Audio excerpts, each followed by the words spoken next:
নবীজি বলেছেন ইউফ্রেটিস নদী মানে ফোরাত নদী। ইউফ্রেটিস কোন নদী? এই ফোরাত নদী অচিরেই তার ভূগর্ভস্থ সোনার পাহাড় বের করে দিবে। ওই সোনাকে নিয়ে মারামারি করতে আসবে যে মানুষগুলো, তাদের মধ্যে প্রত্যেক 100 জনের মধ্যে 99 জন মানুষ মারা যাবে। আর একজন ব্যক্তি যে বেঁচে থাকবে সে ধারণা করবে আমি সেই ব্যক্তি যে সোনাটা পাবো। নবীজি বলে গিয়েছিলেন শেষ জামানায় এর রক্তপাতটা প্রচুর বাড়বে, এত বাড়বে যে হত্যাকারী জানবে না কেন তাকে মারলাম, আর নিহত ব্যক্তিও বুঝবে না কেন আমি মরলাম।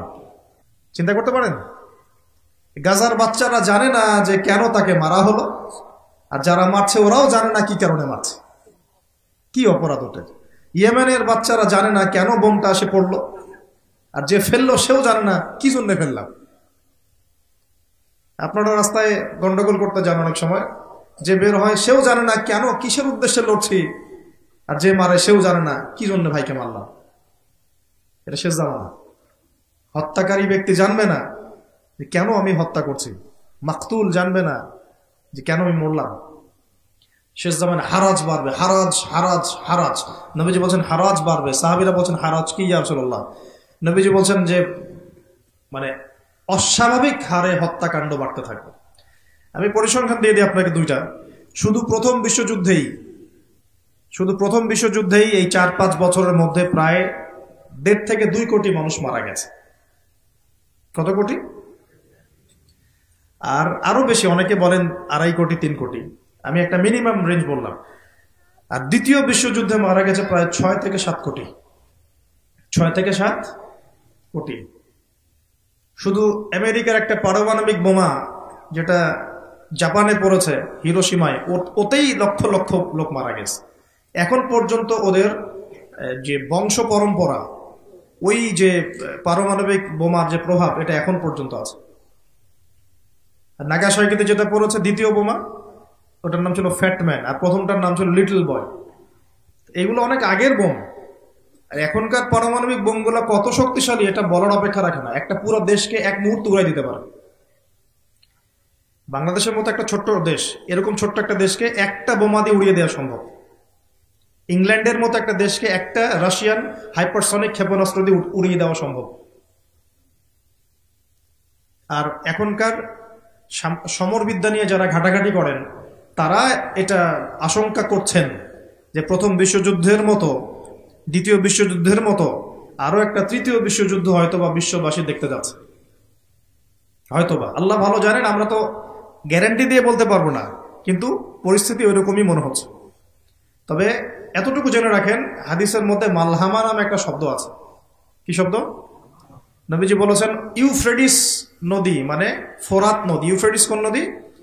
এই ফোরাত নদী অচিরেই তার ভূগর্ভস্থ সোনার পাহাড় বের করে দিবে। ফোরাত নদী অচিরেই তার সোনার পাহাড় বের করে দিবে, এবং ওই সোনাকে নিয়ে মারামারি করতে আসবে যে মানুষগুলো, তাদের মধ্যে প্রত্যেক 100 জনের মধ্যে 99 জন মানুষ মারা যাবে। আর একজন ব্যক্তি যে বেঁচে থাকবে সে ধারণা করবে আমি সেই ব্যক্তি যে সোনাটা পাবো। আর মুসলিমদেরকে নবীজি বলছেন তোমরা যদি ওই সময় ওই জায়গায় থাকো, কোনো মুসলমান যদি সেটা দেখে, তোমরা সেই সোনায় হাতও দিবে না। আরেকটা হাদিস এসেছে যে অচিরেই রোমকরা, পশ্চিমারা আরবদের সাথে চুক্তি ভঙ্গ করবে এবং 80টা পতাকা নিয়ে তাদের বিরুদ্ধে যুদ্ধে নেমে যাবে। কয়টা পতাকা? 80টা। এবং প্রত্যেক পতাকার নিচে থাকবে 12,000 করে সৈন্য। কত হাজার? একটা যুদ্ধে এত বেশি 99% মানুষ মারা যাওয়াটা স্বাভাবিক না, এটা অস্বাভাবিক। ঢাল তলোয়ার AK-47 যুদ্ধে এমনটা হবে না বা হয় না। হয়তো এমন কোন অস্ত্র সেখানে প্রয়োগ করা হতে পারে, এটা আমাদের ধারণা, আল্লাহ ভালো জানেন, যেই অস্ত্রগুলো দিয়ে অল্প সময়ে বেশি বেশি মানুষ মেরে ফেলা সম্ভব। ঠিক যেমন এখনকার নিউক্লিয়ার ওয়েপেন্স বা থার্মোনিউক্লিয়ার ওয়েপেন্স হতে পারে, আল্লাহ ভালো জানেন। তো বিশ্ববাসী এরকম একটা মালহামা দেখার অপেক্ষায় আছে। এই মালহামার পরেই আসবেন ইমামুল মাহদি। ইমামুল মাহদির পরে আসবে ঈসা ইবনে মারিয়াম। ঈসা ইবনে মারিয়ামের পরে আসছে ইসলামিক খেলাফত। ওই খেলাফত থেকে খলিফা, এই শব্দটা নিয়ে কথা বলছি এখন। আমি আবু বকর সিদ্দিকে ছিলাম রাদিয়াল্লাহু আনহু। ফেরেশতারা বলছেন, আপনি কি এমন কাউকে পৃথিবীতে পাঠাতে চান গিয়ে রক্তপাত ঘটাবে অথবা ফাসাদ সৃষ্টি করবে? যেটা বললাম, এখনকার বিশ্বে দুটোই আমাদের কাজ।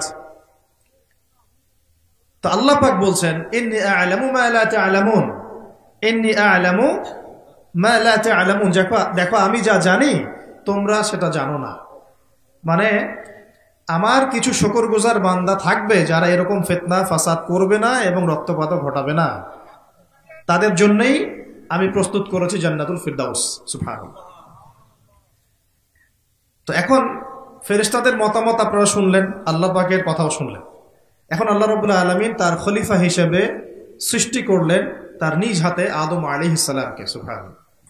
প্রথম মানবকে, তিনি নবীও হলেন, তিনি প্রথম মানব এবং তিনি খলিফা। এখন আদম আলাইহিস সালামকে তার স্ত্রী সহ জান্নাতে থাকতে দেয়া হলো। এই ঘটনা আপনারা জানেন। ইবলিস এসে প্ররোচিত করলো। তার আগে ইবলিসকে বলা হয়েছিল সেজদা করো, সবাই সেজদা করলো, ইবলিস করলো না।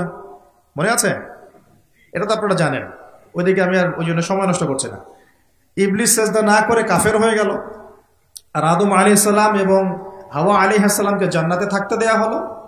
বলা হলো যে এখানে থাকো, কিন্তু ওয়ালা তাকরাবা হাদিহিশ শাজারা, এই গাছের কাছেও যাবে না। ইবলিস ফুসলিয়ে ফাসলিয়ে তাদেরকে গাছের কাছে নিয়ে গেল। যেভাবে আমাদেরকে ফুসলিয়ে পাপের দিকে নিয়ে আসে, ঠিক এভাবেই। ঠিক আছে? এখন আমাদের পিতামাতা একটা ভুল করে ফেললেন। মানুষ মাত্রই কি হবে? আমাদের পিতামাতা ভুল করে ফেললেন। এটাই তো হাদিসের ব্যাখ্যা যে কুল্লু বনি আদম খাত্তা, প্রত্যেকটা বনু আদমেরই কি আছে? ভুল আছে। খায়রুল খাত্তাইন আত-তাওয়াবিন, যারা তওবা করে তারা হচ্ছে উত্তম ভুলকারী। তো আমাদের পিতা কিন্তু ভুলের উপর অটল থাকলেন না। ইবলিস যেমন তার মতে অটল থাকলো যে আমি সেজদা করি নাই, তো কি হয়েছে? খলাকতানি মিন নার ওয়া খলাকতাহু মিন তিন, আমাকে সৃষ্টি করেছেন আপনি আগুন দিয়ে, ওকে সৃষ্টি করেছেন মাটি দিয়ে। এটা ইবলিসের চরিত্র। যে ভুলের উপর অটল থাকে, সংশোধন করে না, সে ইবলিসের অনুসারী। কথা বুঝতে পারছেন? ইবলিস কি এখানে সঠিক ছিল? নাউজুবিল্লাহ, কখনোই না। আল্লাহ পাক তাকে আদেশ করেছেন, আদম কিসের তৈরি সেটা তো দেখার দরকার নাই। আল্লাহ পাক আদেশ করেছেন, বাস তোমাকে সাজদা করতে হবে। এখন আমরা যেমন আল্লাহ পাকের আদেশের সামনে অনেক সময় এরকম দলিল উপস্থাপন করি, এটা কেন করব, এটা কেন করব, তাই না? পর্দা কেন করব, নামাজ কেন পড়ব, যাকাত কেন দেওয়া লাগবে, এগুলি ইবলিসের চরিত্র। আর ইবলিস চ্যালেঞ্জ করলো আল্লাহকে, আল্লাহ পাক তাকে বের করে দিলেন, ফাখরুজ মিনহা ফাইন্নাকা রাজিম, এখান থেকে বের হও, তুমি অভিশপ্ত। ওয়া ইন্না আলাইকা লা'নাতা ইলা ইয়াউমিদ্দিন, কিয়ামত পর্যন্ত তোমার উপর লানত, অভিশাপ। ও আবার চালাক, সে বলল যে আমাকে কিয়ামত পর্যন্ত অবকাশ দিন, আনজিরনি ইলা ইয়াউমি ইউবআসুন, আমাকে কিয়ামত পর্যন্ত অবকাশ দিন। আল্লাহ পাক বলেন ইন্নাকা মিনাল মুনযারিন, যাও তুমি অবকাশ প্রাপ্তদের অন্তর্ভুক্ত একজন, ছেড়ে দিলাম তোমাকে, কিয়ামত পর্যন্ত হায়াত দেওয়া হবে।